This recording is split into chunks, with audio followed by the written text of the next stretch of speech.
বন্ধুরা দেখতে পাচ্ছেন ঢাকা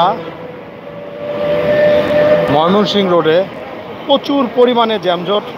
আপনারা দেখতে পাচ্ছেন যে আজকের যে জ্যামজট, এটা কিন্তু কোনো জ্যামজট, এটাকে জ্যামজট করানো হচ্ছে বা হয়েছে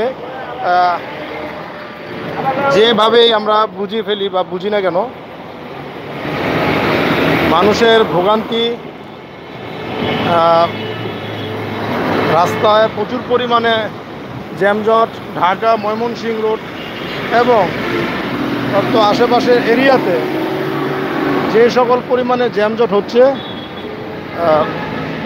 এটা সাধারণ মানুষ এই জ্যামজট থেকে মুক্তি চায়। বিভিন্ন অফিস শেষ করে এখন বাসার উদ্দেশ্যে রওনা দিচ্ছে, মানুষ যেতে পারতেছে না।